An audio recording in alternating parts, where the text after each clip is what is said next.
Budget হবে হলো 30,000 টাকার মধ্যে এবং সর্বনিম্ন হলো 2 ঘন্টার মতো টাইম ব্যাক। আসসালামু আলাইকুম সবাইকে। তো আজকে আমরা যেটা বানাবো একটা আইপিএস সিস্টেম, যার বাজেট রাখবো আমরা মাত্র 30,000 টাকার মধ্যে। কিন্তু এখান থেকে আমরা 3টা ফ্যান চালাবো, আমরা লাইট জ্বালাবো 5টার মতো, একটা এলইডি চালাবো।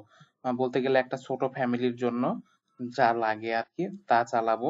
বাজেট হবে হলো 30,000 টাকার মধ্যে এবং সর্বনিম্ন হলো 2 ঘন্টার মতো টাইম ব্যাকআপ নিব।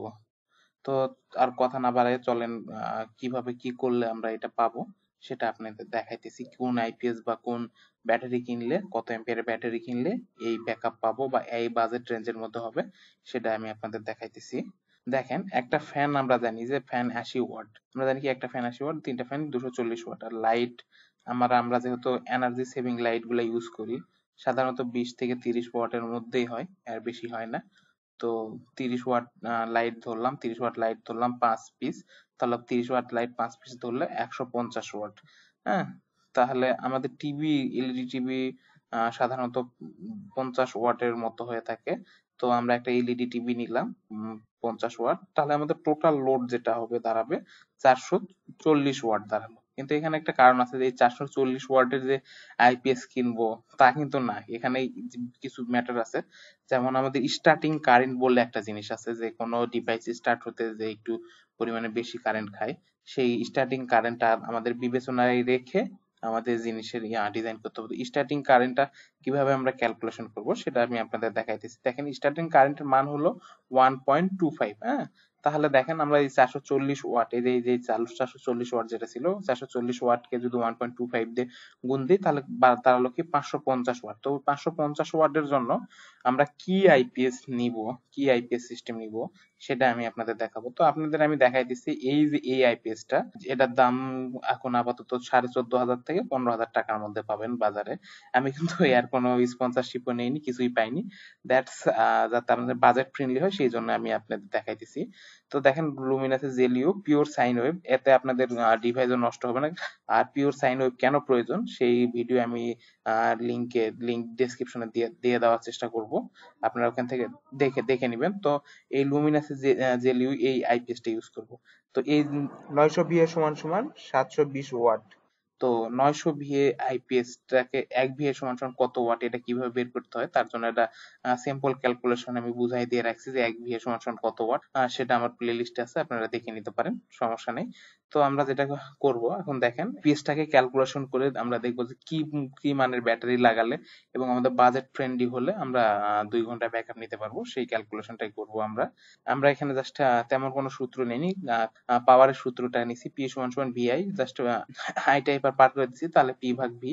জাস্ট আপনারা কিছু করবেন না, সূত্র অনুযায়ী বসাই যাবেন, সূত্র জায়গা যে যে আমি মান বসাইছি সেই মানগুলো আপনারা বসাই যাবেন। পাওয়ারের মানটা বসাবো, পাওয়ারটা আমরা কত হয়েছে 550 ওয়াট, আর ভোল্টেজ কত 12 ভোল্ট।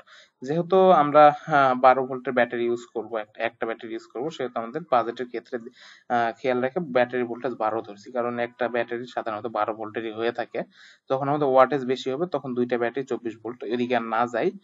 তো সিম্পলি শেষ করে দিতে চাই। তো দেখেন 12 ভোল্ট আছে।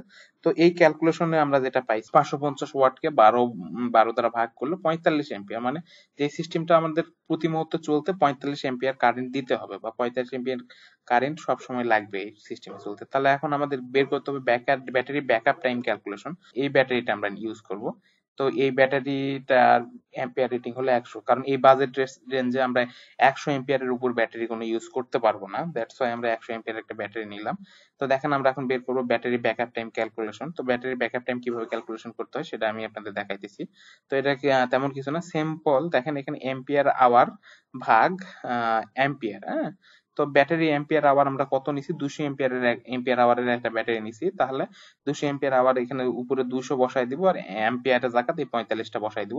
দিয়ে ক্যালকুলেশন করলে যে রেজাল্ট কত পাইছি, 2.22 আওয়ার পাইছি। হ্যাঁ, কিন্তু এটা এখানে একটা কাহিনী আছে, এটা 100%, কিন্তু আমরা যে ব্যাটারিটা নিছি বা যে কোনো ওয়াটার সেল ব্যাটারি গুলা হয়, এগুলা সাধারণত 70% উপর মানে ব্যাকআপ দিতে পারে না। দ্যাটস ওয়াই আমরা যে ব্যাটারিটা ইউজ করব সেটা এই ব্যাটারি, ধরেন যে আমি কিন্তু এই হ্যামকো কোম্পানির কোনো অ্যাড করতেছি না, এই ব্যাটারিটাই ধরলাম 100 এর। এটা সর্বোচ্চ 70% ব্যাকআপ দিবে। 70% উপর যখন ব্যাকআপ দিতে যাবে তখন সে ডিপ সাইকেলে চলে যাবে। এমনও হয়ে যায় অনেক সময় নষ্ট হয়ে যায়। আমরা ধরে নিলাম 70%, তাহলে 70% যদি আমরা পার্সেন্টেজটা ভেঙে নিই 0.7, 0.7 কে যদি আমরা এখন 2.22 আওয়ার দিয়ে গুণ দিই, তাহলে তাহলে যেটা বাড়াবে সেটা হলো এক্স্যাক্টলি আমাদের ব্যাকআপ টাইম। তো আমরা এখানে কি পেলাম যে 1.55 আওয়ার। আর 0.55 কে যদি আমরা এখন মিনিটে আনতে চাই তাহলে আমাদের সিম্পল কিছু ফর্মুলা অ্যাপ্লাই করতে হবে। সেটা হলো দেখেন 0.55 গুণন 60, তাহলে 0.55 গুণ 60 যদি দেই তাহলে 1 ঘন্টার সাথে এই মানটাকে আমরা মিনিটে আনবো। 1 ঘন্টা 49 মিনিটের মতো বের হলো। তাহলে আমরা তো বলছিলাম যে আমরা ব্যাকআপ টাইম 2 ঘন্টা বের করবো।